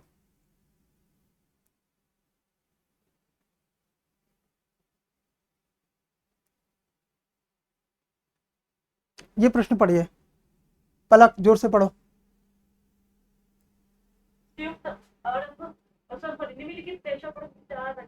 नहीं सुनाई दिया, जल्द रुको तुम नहीं। प्रिया इसे आराम से पढ़िए और जोर से पढ़ना। निम्नलिखित देशों पर विचार करें। हाँ। पहला है संयुक्त अरब अमीरात, दूसरा है फ्रांस, तीसरा है जर्मनी, चौथा है सिंगापुर और पांचवा है बांग्लादेश। आगे। उपयुक्त में से भारत के अलावा ऐसे कितने देश हैं जहां यूपीआई के तहत अंतर्राष्ट्रीय व्यापारिक भुगतान स्वीकार किए जाते हैं? इसी को कहते हैं यूपीआई का अंतर्राष्ट्रीयकरण करना, है ना प्रश्न उससे? रूपी का अंतर्राष्ट्रीयकरण करना हमने 2023 के बैच में पढ़ा है। यूपीआई का अंतर्राष्ट्रीयकरण करना 2024 के करंट अफेयर्स में था, और 2024 के करंट अफेयर से लेकर 2025 के करंट अफेयर्स तक ये कई बार न्यूज में था, द हिंदू में, कि अब सिंगापुर में यूपीआई चलने लगा, यहाँ पे यूपीआई चलने लगा, बांग्लादेश में भी एमओयू साइन हो गया, अभी शुरुआत नहीं हुई। तो ये यूपीआई का अंतर्राष्ट्रीयकरण करना कहलाता है। खैर, इसका उत्तर आप लोग फाइंड आउट करना, नहीं तो मैं आपको पीडीएफ दे दूंगा जिसमें आंसर भी मिल जाएगा। चलिए बता देते हैं। देखो, यूएई में यूपीआई चलता है, फ्रांस में यूपीआई चलता है, जर्मनी में नहीं चलता है, सिंगापुर में चलता है, बांग्लादेश में एमओयू साइन हुआ, लेकिन उधर मैडम हसीना की सरकार गई और वो एमओयू लागू नहीं हो सका। मतलब कि बातें हो गई थी लेकिन उनको लागू नहीं किया जा सका, और उसका कारण ये कि मैडम शेख हसीना की सरकार चली गई। तो बांग्लादेश उत्तर का पार्ट नहीं है, बांग्लादेश बाहर, जर्मनी बाहर। तो सही है 1, 2, 4, यानी कि बी, ओनली 3, ये उत्तर सही होगा। इसे ही कहते हैं यूपीआई का अंतर्राष्ट्रीयकरण करना। अभी हमने टॉपिक देखा था ना करंट अफेयर्स, हाँ, ये 2024 और 25 का करंट अफेयर्स है, जिसमें कि यूपीआई का अंतर्राष्ट्रीयकरण करना इस टॉपिक का पार्ट है। ये टॉपिक, ये यहां से आया था क्वेश्चन। सर ये मेंस के हिसाब से टॉपिक निकाले गए क्या? मेंस के बेटा प्री और मेंस यूपीएससी के जीएस में अलग कुछ होता नहीं है, इसलिए ये सब दिमाग से निकाल दो। हमारा जो सेशन है ये तो प्री और मेंस दोनों को लेके चलेगा। हम लोग जो इकोनॉमी का बैच कर रहे हैं, इसमें प्री और मेंस दोनों पर फोकस किया जाएगा, पूरा फोकस।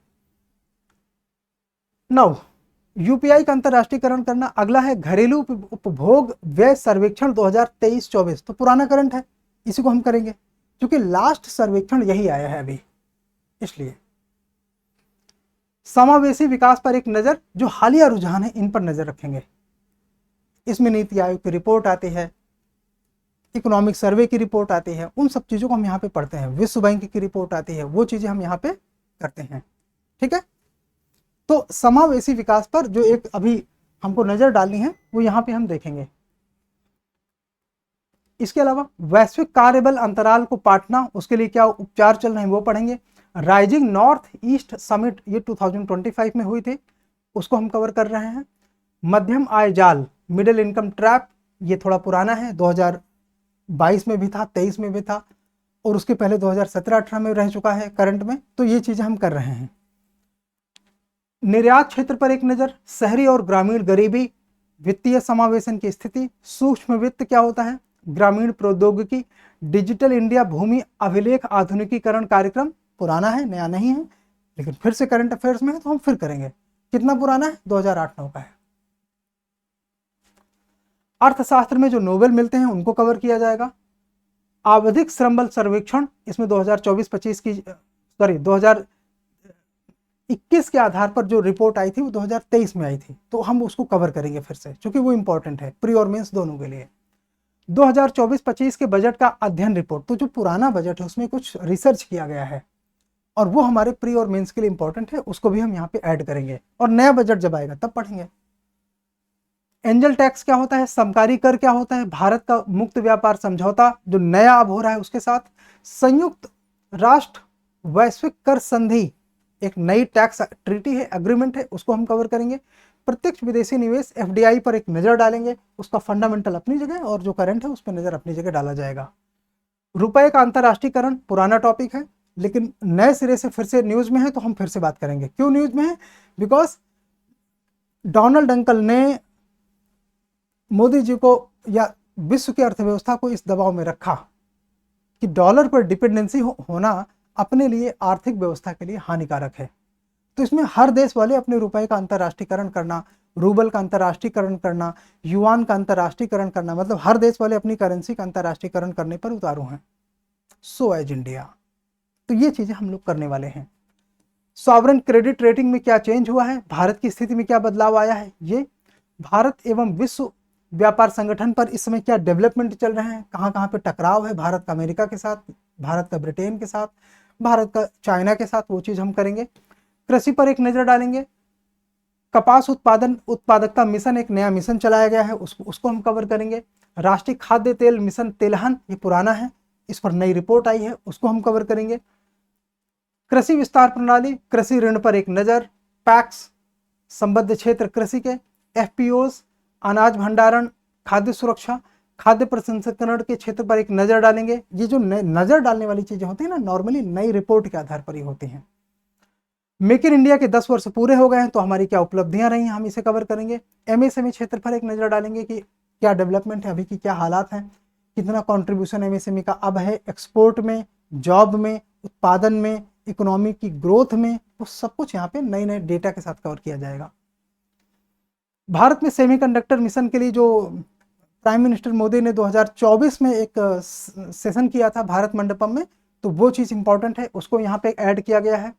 इसके अलावा भारत में जो डिजिटल अर्थव्यवस्था का आकलन और मापन है, ये भारत में सार्वजनिक निजी क्षेत्र की भागीदारी और जो इंफ्रास्ट्रक्चर के क्षेत्र में इनका कॉन्ट्रीब्यूशन है, उसका हम एक मूल्यांकन करेंगे। नॉर्मली ये मेंस के लिए इंपॉर्टेंट होता है और इससे संबंधित फैक्ट प्री के लिए इंपॉर्टेंट होते हैं। रेलवे सुधार में क्या सुझाव दिए गए थे, तो विवेक देबरॉय कमेटी की रिकमेंडेशंस के कुछ अंश लागू किए गए हैं। विवेक देबरॉय कमेटी की रिकमेंडेशन आई थी 2017 में, उसी के जो प्रावधान अब लागू किए जा रहे हैं उसकी वजह से न्यूज में है। अब आपने देखा कि करंट पूरी तरह से करंट नहीं होता, वो पुरानी चीजों से जुड़ा होता है। जैसे हमने आपसे बताया कि विवेक देबरॉय कमेटी की रिकमेंडेशन 2017 में आई थी, उसके कुछ मूलभूत सिद्धांत लागू किए जा रहे हैं, जिसकी वजह से वो न्यूज में है, रेलवे रिफॉर्म, तो हम उसको कवर करेंगे। इसके अलावा राष्ट्रीय महत्वपूर्ण बंदरगाह और जलमार्गों के बारे में अध्ययन करेंगे। राष्ट्रीय महत्वपूर्ण खनिज मिशन, प्रमुख एवं गौड़ खनिज, भारत में अपतटीय खनिज, डिजिटल सार्वजनिक अवसंरचना डीपीआई, ये डिजिटल इंफ्रास्ट्रक्चर से क्वेश्चन 3 बार आ चुका है पिछले 4-5 सालों में, हाँ या ना? तो ये हम इसे यहाँ पे करेंगे। इसके अलावा गहन प्रौद्योगिकी के लिए नवाचार पारिस्थितिक तंत्र का विकास करना, ये हमारे सिलेबस का हिस्सा है, अब हो गया है, इसे हम पूरा करेंगे। इसके अलावा क्या एटीट्यूड हमारा रहने वाला है इस सेशन को करने पर, तो वो इधर अंग्रेजी में लिखा है, इसे कौन पढ़ सकता है हमारे लिए? पढ़िए प्रिया।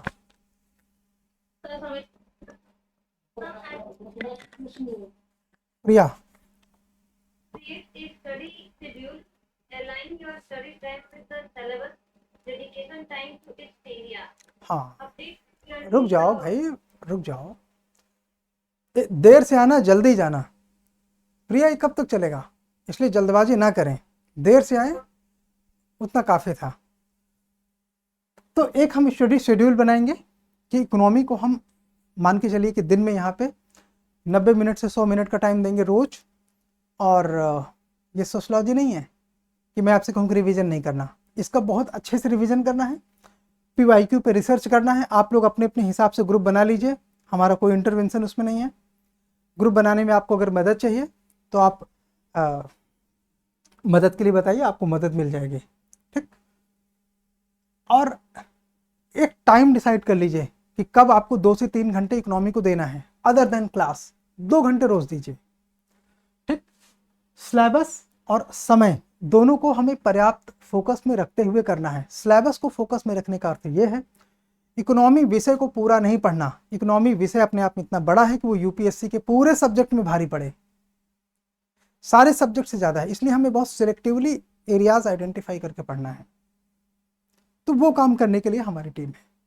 Now number 2, update regularly. The economy is dynamic. Keep abreast of the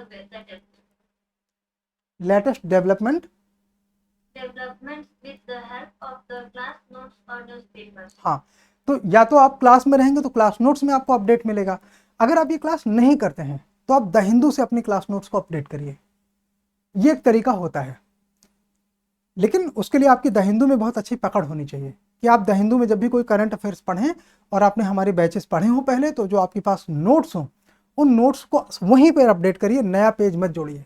नया पेज जोड़ेंगे तो पूरा नोट्स आप दोबारा बना डालोगे, इतना मोटा पेज, इतना मोटा नोट्स नहीं बनाना कि वो तुम्हारे लिए बिस्तर का काम करने लगे। Next, Make notes, write down key points and study for revision. Notes बनाना है, की पॉइंट हमें लिखने हैं, ठीक है। और जो डेटा है स्टैट्स, उसको हम रिवीजन के लिए फोकस करेंगे। Next, Conceptual clarity. Understand concepts rather than memorizing facts. Facts को मेमोराइज करने से अच्छा है कॉन्सेप्ट को अच्छे से पढ़िए। तो कॉन्सेप्चुअल क्लैरिटी हमारा मेन मोटो है, ये तो अब तक आप समझ चुके होंगे। Next, Revise. Regular revision is critical to retaining information. हाँ, अगर आप, चूंकि इकोनॉमी में डेटा फैक्ट भी होते हैं 30% के आसपास और 70% कॉन्सेप्ट होते हैं, तो हम उनको एक साथ रिवाइज करेंगे ताकि हम जो डेटा है उसका इंटरप्रिटेशन समझ सकें। डेटा डायरेक्ट एग्जाम में नहीं आता, उसका क्या इंटरप्रिटेशन है वो एग्जाम में आता है, मतलब उस डेटा की क्या व्याख्या है वो एग्जाम में आता है। Next, Peer discussion. Discussing with peers can give new insights into topic.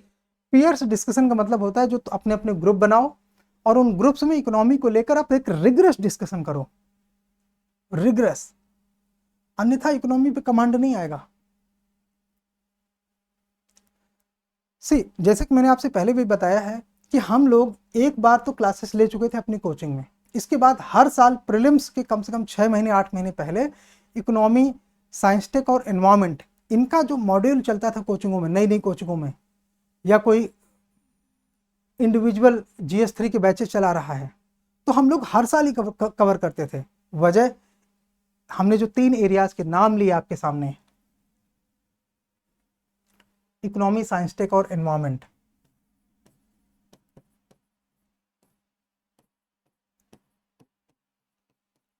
And environment मतलब पर्यावरण,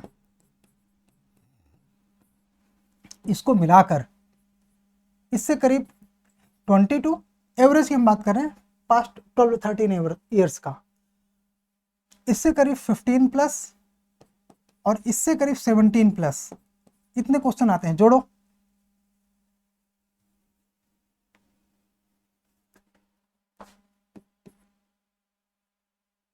52. 54 sir. तो अराउंड मैं बोलता हूं कि 50 से 55 प्रश्न ये 3 एरिया से आते हैं, और ये सिलेबस पूरा मिलाकर हिस्ट्री से छोटा है। ये सिलेबस पूरा मिलाकर किससे छोटा है? हिस्ट्री से। या पॉलिटी से भी। अगर ये देखा जाए तो तीनों चीज़ें पॉलिटी से छोटी हैं। जीएस के लिए मैं बात कर रहा हूँ तो ये पॉलिटी से छोटी, इसलिए आप इन पर फोकस रखेंगे तो प्री हो जाएगा, क्योंकि इससे कितने क्वेश्चन आते हैं प्री में, 50 से अधिक, और ये जीएस 3 का पार्ट है, ये तो पता चले गया होगा ना। जीएस 3 का पार्ट है। तो इकोनॉमी पे हम लोग फोकस कर रहे हैं। कल से मनी एंड बैंकिंग का सेशन शुरू करेंगे। आपके कोई भी डाउट्स हो, कोई भी क्वेरीज हो किसी भी प्रकार की इस बैच के बारे में, तो वो आप पूछ सकते हैं एक एक करके।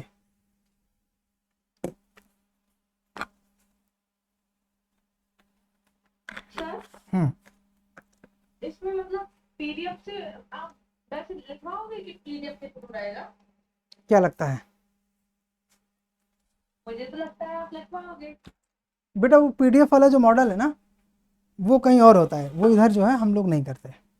पीडीएफ आपको दिखाया जाएगा क्वेश्चंस दिखाने के लिए, पीवाईक्यूज दिखाने के लिए, या कोई डायग्राम बनाना है उसके लिए, कोई टेबल बनानी है उसके लिए, तो पीडीएफ तब दिखाया जाएगा। अदरवाइज इसमें पीडीएफ नहीं, हैंड से आपको नोट्स बनाने पड़ेंगे और ज़्यादातर चीज़ें डिक्टेट की जाएंगी, यानी कि बोली जाएंगी, आपको लिखना पड़ेगा। तो ये पीडीएफ मॉडल वाली स्टडी ऐसे सब्जेक्ट में काम नहीं करती बेटा।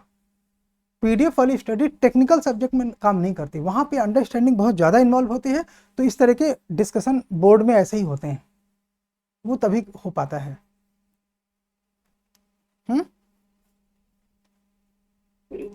हाँ राजकुमार, तो मेरा एक प्रश्न है कि आप नोट बनाते हैं पॉइंट वाइज पर ध्यान रखिए पैराग्राफ का। बेटा अच्छे नोट्स कैसे बनाएं, इस मामले में क्या मेरी योग्यता पे आपको संदेह है? नहीं सर। तो आप वो चिंता ना करें ना। सर अब मैं पूछूं, इन फ्यूचर क्या आप क्लास नहीं लेंगे इकोनॉमी की? देखो ये डिपेंड करता है बैचेस पे कि कब बैचेस बन रहे हैं। इस साल हमारा बैच बनाने का, क्या हमने 2024 में कोई बैच बनाया? नहीं। क्या हम 2025 में कोई बैच बनाने वाले थे? नहीं। क्योंकि क्या होता है कि आजकल का टाइम वैसा नहीं है कि हम यहाँ पे बैठे हैं और बैच बन जाए, ऐसा नहीं होता है। जिसके पास बैच होता है हम वहाँ जाके पढ़ाने लगते हैं। देखो मैं ये बात ईमानदारी से इसलिए कह रहा हूँ क्योंकि सत्य तो यही है। तो अगर अगली बार, जैसे मैं आपको कुछ एक एग्जांपल बताता हूँ। हमारे बीच में एक स्टूडेंट हैं, मैं नाम नहीं लेता हूँ, उनको अपना नाम लेना है तो ले सकते हैं। उन्होंने हमसे कहा सर इकोनॉमी पढ़ाइए। कब कहा? करीब 20 दिन पहले। तो हमने कहा अभी तो बैच बनाने का कोई हमारे पास प्लान नहीं है। तो उन्होंने कहा सर आप जहाँ और कहीं पढ़ाते हैं वहाँ हमको ऐड करवा दीजिए। तो हमारा एक अभी इस समय अभी नहीं चल रहा है, एक बैच एक दूसरे इंस्टीट्यूट में चलना है। तो हमने उनसे बात किया कि हमारे एक बच्चे को आप एडमिशन ले लीजिए। तो उन्होंने बताया कि 90,000 में हम पूरा जीएस कराते हैं और इंडिविजुअल सब्जेक्ट के लिए 20,000 लेते हैं। आप ही के बीच में हैं, अभी इस समय प्रेजेंट है, आप पूछ सकते हैं आवाज़ लगा कि कौन है साहब वो। 20 था। तो मैंने कहा ये तो बड़ा अनयूजुअल है। ऐसे इस समय जो इकोनॉमिक क्राइसिस चल रही है, लोगों के पास पैसे नहीं है। हाँ, जो लोग बड़ी बड़ी कोचिंगें खोल के बैठे हैं वो ज़्यादा पैसे लेंगे भाई, चूँकि उनका प्रचार प्रसार में पैसा खर्च होता है, तो हम उनको भी गलत नहीं कह सकते। तो फिर हमने ये सोचा कि अगर थोड़े से बच्चे होंगे तो हम अपनी क्लास में कर लेते हैं। तो इस तरह से बैच बन गया है। इस बैच को बनाने का ना तो कोई प्लान था ना कोई इरादा। आपको समझ आया? आपने कहीं सुना, कहीं लिखा, कहीं देखा ऐसा कुछ हमने कहा हो कि हम बैच बनाने वाले हैं? ये सब अभी 1 हफ्ते 10 दिन में सारी चीज़ें हुई हैं ना, वो भी आपके डिस्कशन के बाद। तो नेक्स्ट ईयर या उसके बाद ईयर हम इकोनॉमी तो पढ़ाएंगे, लेकिन हम अपने यहाँ नहीं पढ़ाएंगे। हमारे यहाँ बैच कहाँ से आएगा? हाँ, अगर कहीं से बैच बन गया, मान लो कोई नए बच्चे आके ये बोलते हैं कि सर पढ़ाइए, और 10 15 20 बच्चे हो जाते हैं तो हम बैच शुरू कर सकते हैं। लेकिन हम नहीं जानते कि ऐसा 2026 में होगा कि नहीं होगा, 27 में होगा कि नहीं होगा।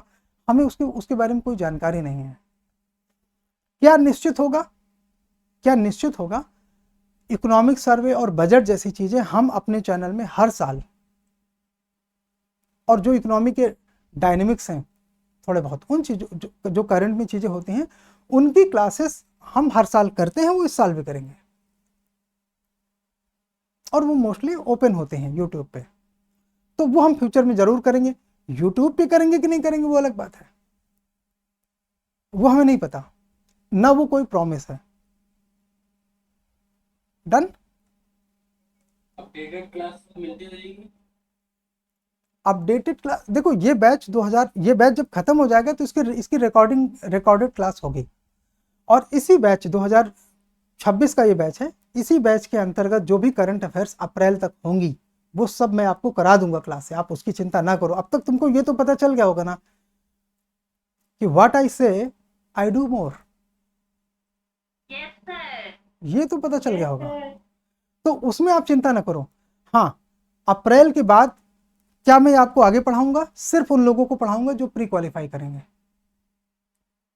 उनको 16 अगस्त के पहले पहले इकोनॉमी के सारे जो डायमेंशंस हैं, वो मेंस के बारे में हमारा अप्रोच जो है वो आपको पता है, तो वो हम कराएंगे बस। उसके बाद ये बैच वहाँ समाप्त होता है। रही बात रिकॉर्डेड क्लासेस की, तो ये रिकॉर्डेड क्लासेस रहेंगी एप्लीकेशन पे, उनको आप फ्यूचर में भी देख सकते हो, उससे कोई प्रॉब्लम हमें नहीं है। फ्यूचर का कोई बैच बनेगा या नहीं बनेगा, उसकी क्या शर्तें होंगी, क्या शर्तें नहीं होंगी, वो सारी चीज़ें डिसाइड होती हैं कि स्टूडेंट्स कौन हैं, क्या चाहते हैं, कितने हैं, इन चीज़ों पे डिसाइड होती है। जैसे अभी ये वाले बैच के साथ हुआ, जब आप लोग 10-15 लोग बोले कि हाँ बैच सर करना चाहिए, तो हमने शुरू कर लिया। ऐसा ही हुआ ना? हाँ सर। मैं तो नहीं आया किसी के पास पहले के लिए बोलने के लिए कि इकोनॉमी पढ़ना है क्या, नहीं सर। तो इसीलिए ये होना है। Got it? Yes sir. और कोई डाउट?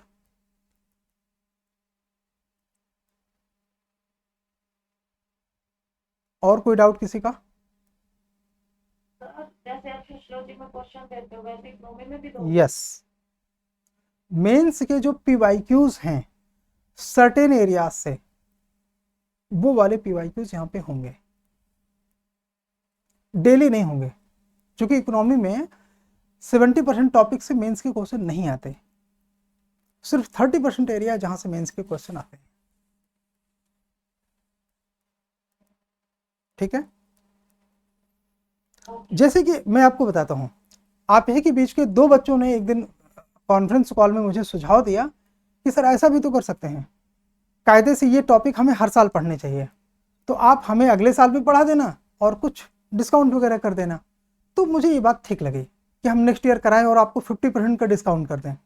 वो चीज़ पॉसिबल है, बट मैं कोई प्रॉमिस इसलिए नहीं करता because I do not know, मुझे कहीं ज़्यादा पैसे मिले और मेरे अंदर का जो शैतान है वो जग जाए, तो फिर मैं वो दूसरा बैच कहीं और कराऊं और अपने यहाँ ना कराऊं, तो वो सारी चीज़ें हमको श्योर नहीं है। लेकिन ये बात ज़रूर है कि अगर बच्चे होंगे तो मैं पूरा प्रयास करूँगा कि जो बात हम कह रहे हैं वो ज़रूर करें, लेकिन वो डिपेंड करेगा कि नंबर ऑफ़ स्टूडेंट्स कितने हैं। वो हमारा पहले से कोई प्लान है नहीं, ना हम आज कोई बात कहने की स्थिति में है। डन। प्रिया बेटे, आपको बात समझ में आई? हाँ सर जी। आकाश, क्वेश्चन क्लियर हुआ?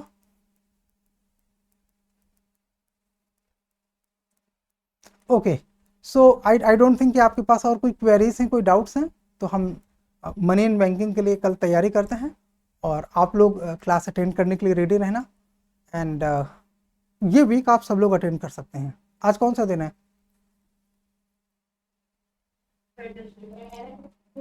वेडनेसडे। तो सैटरडे तक आप लोग क्लास अटेंड करिए। मंडे से सिर्फ उन बच्चों के लिए जिनका एडमिशन हो चुका है, जिनका रजिस्ट्रेशन हो चुका है, कई बच्चे इंस्टॉलमेंट में भी एडमिशन लिए हैं, तो सिर्फ उन लोगों के लिए क्लास की एक्सेसिबिलिटी रहेगी। ठीक है, बाकी आप लोग अच्छे से पढ़ाई करो, जिस भी तरह से तैयारी करो। प्री निकलना चाहिए, मेंस निकलना चाहिए। तैयारी करने के लिए तैयारी मत करो, अपने अटेम्प्ट को अनुभव बनाने के लिए तैयारी मत करो। मैंने ये बार बार कहा है, अपने अटेम्प्ट को अनुभव मत बनाओ, इसमें अनुभव कोई काम नहीं आता है। हर साल आपको नए सिरे से चीज़ें अच्छे से तैयारी करने पड़ते हैं। ये जिन बच्चों ने 1 साल 2 साल तैयारी कर ली है, अटेम्प्ट दिया, उनको समझ में आ गया होगा कैसा लग रहा है, सब फिर से तैयारी कर रहे हैं। तो ये डायनेमिक पेपर है GS 3, इसमें ऐसा ही होता है। सर हाँ, इसमें जो 70% क्वेश्चन होते हैं वो प्री के लिए होते हैं क्या? देखो प्री में पूरे सिलेबस से क्वेश्चन आता है, और जो सिलेबस में नहीं लिखा वहां से, जैसे यूपीएससी के सिलेबस में एक्सटर्नल सेक्टर नहीं लिखा, लेकिन हमारे लिए एक्सटर्नल सेक्टर पूरा एक यूनिट है। यस और नो? Yes sir. आप चेक करना सिलेबस में external sector, BOP, balance of payment, world bank, IMF, ये सब सिलेबस में कहीं नहीं लिखा, प्री मेंस कहीं नहीं, लेकिन हमारे लिए वो पूरा एक यूनिट है, क्योंकि वहां से प्री में 2-3 क्वेश्चन आते हैं और मेंस में भी एक क्वेश्चन अप्रोक्सीमेट आता है। तो ऐसी कंडीशन में हम उसे, यहां देखिए,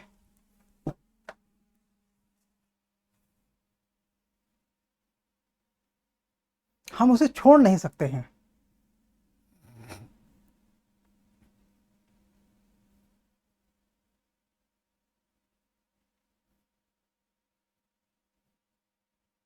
देखिए, ये हमने 7 यूनिट्स बनाए ना,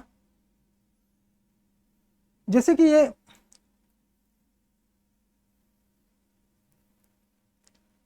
यूनिट 1 है नेशनल इनकम, यानी कि राष्ट्रीय आय और फंडामेंटल्स, ये जीडीपी वगैरह सब। इससे प्री में करीब 5 नंबर का और मेंस में करीब 10 नंबर का आता है। मेंस में 10 नंबर आने का मतलब सिर्फ एक प्रश्न ना, तो इसका मतलब ये कि हम जितने टॉपिक पढ़ेंगे सबसे क्वेश्चन नहीं आएगा, जहां आता होगा वहां दिया जाएगा। ठीक है। मनी एंड बैंकिंग, उसमें भी मेंस में लगभग एक प्रश्न आता है, प्री में तो बहुत ज्यादा आता है, 15 नंबर मतलब एक प्रश्न लगभग, प्री में तो 6 प्रश्न आते हैं लगभग औसतन। तो वो क्या है कि पूरे यूनिट में ज्यादातर चीजें प्री के लिए हैं, कुछ चीजें मेंस के लिए हैं, इसलिए ऐसा आप देखते चलो, आपको पता चलेगा। यहां पे गेम अलग है। अब इसको ध्यान से देखो, ये यूनिट 5 डेवलपमेंटल इकोनॉमी, यानी कि गरीबी, बेरोजगारी, समावेशी विकास। यहां पर प्री में आते हैं 2-3 क्वेश्चन और मेंस में आते हैं भी 2-3 क्वेश्चन। 30 नंबर 10-10 नंबर के 3 क्वेश्चन हो सकते हैं, 15-15 नंबर के 2 प्रश्न हो सकते हैं, तो वो ज्यादा इंपॉर्टेंट है। समझ आया? जबकि यूनिट छोटा सा है, मुद्रा एवं बैंकिंग के सामने वो यूनिट आधा है, छोटा है तो भी। उसी तरह यूनिट 6 है हमारा कृषि का, और कृषि से मेंस में कितने 35 क्वेश्चन, 35 नंबर का मतलब कम से कम 3 प्रश्न, हाँ या ना? तो ये बेटा प्रोपोर्शन अलग अलग है। 70, इसीलिए मैंने बोला 70% एरिया ऐसा है जहां से प्री में क्वेश्चन आता है और मेंस में नहीं आता। हर यूनिट के अंदर 70% एरिया लगभग ऐसा है। इन यूनिट्स में मेंस, ये जो यूनिट 5 यूनिट 6 है, इसमें मेंस में ज्यादा क्वेश्चन आता है, प्री में कम आता है। तो जहां से क्वेश्चन पीवाईक्यूज आते हैं वो रिसर्च आपने करनी है, हमने भी करनी है, और वो पीवाईक्यूज हम लिखवाएंगे। सारे नहीं लिखवाएंगे, क्योंकि इकोनॉमिक के मेंस में ज्यादातर करंट अफेयर्स होता है। ज्यादातर अगर 10 प्रश्न आते हैं तो 7 करंट अफेयर्स होते हैं इकोनॉमी के मेंस में। लेकिन अगर आप इस बैच का पार्ट हैं और प्री क्वालिफाई करते हैं तो मेंस की इकोनॉमिक की तैयारी हम करवाएंगे, आप उसकी चिंता न करें। ठीक है ना? और कोई क्वेश्चन? सर मुझे आपसे फोन पे बात करनी है पर। बताइए, ऐसे बताइए। नहीं सर, वैसे करनी है। अच्छा ठीक है, चलिए ठीक। तो अभी ये क्लास खत्म होगी तो इसके बाद कर सकते हैं। और कोई किसी का डाउट? नहीं, तो इस सेशन को हम समाप्त करते हैं। आप लोग नोट्स वगैरह अपने लिए परचेज कर लीजिए कॉपी, और तैयार रहिए कि कल से हम इस यूनिट को शुरू करें, तो समझना शुरू कर दीजिए। ग्रुप फॉर्मेशन जिसको करना है, जिसके साथ पढ़ना है वो बना लीजिए, क्योंकि अगर आप R&D नहीं करेंगे पीवाईक्यू में तो तुम्हारे अंदर की जो अभाव है, अभाव कहने का मतलब जो अज्ञानता है इस विषय को लेकर, वो तुम्हें पता नहीं चलेगा, और तुम इस बात पर निर्भर रहोगे कि जो चीज़ें तुम्हें पढ़ाई जाएं वो चीज़ें तुम्हें याद हो जाएं, जो कि याद नहीं होते हैं। जितना तुम पीवाईक्यू पर फोकस करोगे उतना ज़्यादा ये क्लास का तुम फायदा उठाओगे। हम पीवाईक्यू दिखाएंगे, लेकिन फिर भी आपको अपने स्तर पर प्रयास करने चाहिए। ठीक है? और कोई डाउट है तो आप पूछ लेना हमसे व्हाट्सएप पे। चलिए, थैंक यू सो मच। और ये सेशन जो लोग यूट्यूब पे देख रहे हैं तो उनको यूट्यूब पे हमारा इसमें डिस्क्रिप्शन में नंबर मिल जाएंगे, तो जो भी जिनको ये ज्वाइन करना है व्हाट्सएप के माध्यम से आप हमको कांटेक्ट कर सकते हैं। चलिए, thank you. Thank you sir ji.